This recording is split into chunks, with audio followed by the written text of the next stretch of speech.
Hi, I'm Tim. Welcome to our channel, and thanks for logging on. If you enjoy these videos, do me a favor and subscribe to our YouTube channel right here at Watchbox Reviews. I would really appreciate it, and I promise to update daily. If you love this watch, you can see it and you can purchase it on our website, thewatchbox.com.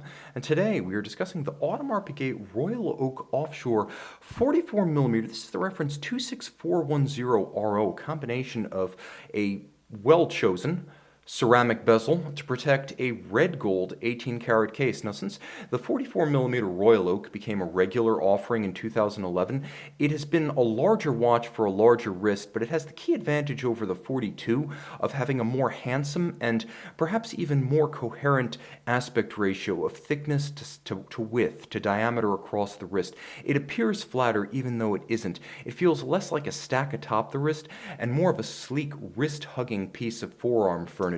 This is an impressively proportioned watch. It is big though. There's no way around it. On my 16cm circumference wrist, the timepiece is 44mm across, not including crown guards, or chronograph structures. It is a thin watch considering how much is in there, including a modular chronograph caliber, 14.4mm with a little bit of a slope to its bezel. Yes, it will fit under a jacket. If you can fit it on your wrist, you can fit it under your cuff. And you'll also appreciate the fact that as broad as it does have a little bit of a downward cant to its lugs. So although it's a mammoth 55.7mm lug-to-lug, on this strap it actually feels like one of the most wearable 44s I've ever encountered. That said, if you include the two double plot end links on each side, the watch has an immense span across the wrist of no fewer than 59mm. So bring a big arm. I would say my wrist at 16cm, maybe 15 to 15.5 is the lower limit for wearing this one. Now I will say that the reason this watch wears as well as it does comes down to the downward cant of the lugs and the fact that this one is on the Audemars Piguet rubber diver strap. It's a handsome cut style strap of natural vulcanized rubber. It's handsomely articulated with lines and even a little bevel that continues the taper from the hoods of the lugs right down the flank in diminishing fashion alongside the strap. So this is incredibly thoughtful, and it's the attention to detail that makes the difference when you're paying high horology money. Little things like this seal the deal. You also appreciate the fact that this thing is staying anchored with the strap attached to the case by screws in both respects. No spring bars here. Audemars Piguet always doing right by its buyers there. You can see it is a branded strap, not just the brand itself, but the model, and there is a generously sized AP red gold pin buckle with satin finish. Now, the timepiece features a slick style that continues from the strap seamlessly into the case band, where you start to see that for which you have paid. Royal Oaks are excruciatingly hand finished, and nowhere is that more evident than in the taper of the bevel that runs along the hoods of the lugs, the hood of the case, and then diminishes at the mid-case only to flare out again on the opposite side. And that's executed by hand and eye,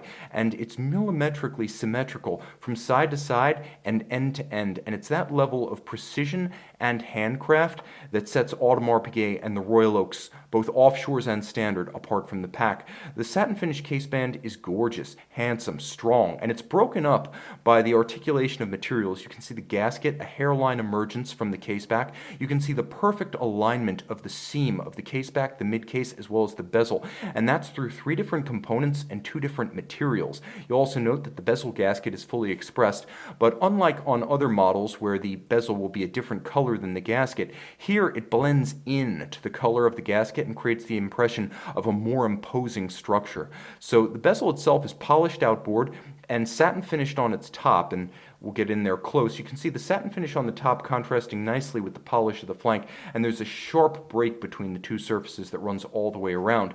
You'll also appreciate the fact that because the ceramic is effectively indelible like sapphire, if you don't shatter your sapphires, you're unlikely to damage your ceramic, so it shields the case, but it'll also retain the fine finish. And this is usually the first thing that goes when you own a metal, either a steel, titanium, gold, or platinum Royal Oak.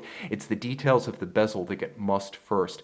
Well, they're not going to get messed or mussed here because of the hardness of the ceramic. And you'll also note the contrast between the polish of the steel countersunk bolts and the satin finish of the bezel. The dial, a gloss style mega tapisserie.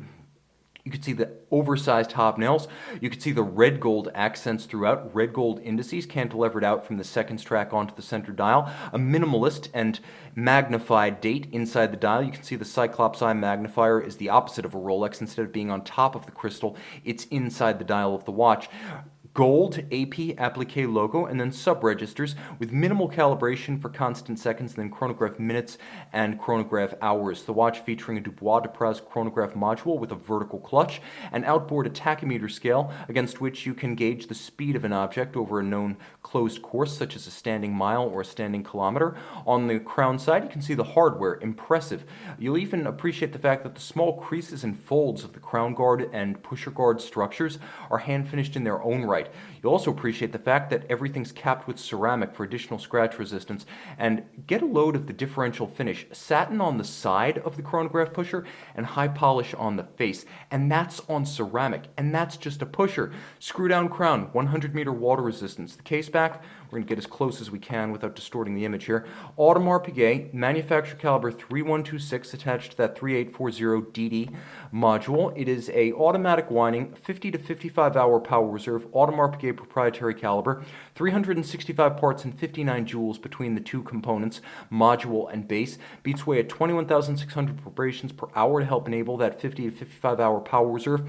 It has a free sprung balance in Gyromax fashion with a full balance bridge for shock resistance, and the watch has both a hacking or stop seconds function and a quick set date. Appreciate the gold winding mass has been both skeletonized and blackened with two different blacks, a gloss high polish and a media blasted finish right inside the rotor. Ceramic rotor bearings, bidirectional winding. AP wanted to set itself apart from Panerai and Hublot oversized watches with their unidirectional Valjoux 7750, so it deliberately went with a bidirectional winder. The oversized balance makes up for the lack of a high beat escapement, such that the inertia of the balance rather than the speed of the balance helps the watch to resist shock-induced timing deviation. You can see this big bruiser, big, beautiful bruiser, and make it yours on the watch box. Royal Oak Offshore, plenty of loom by night.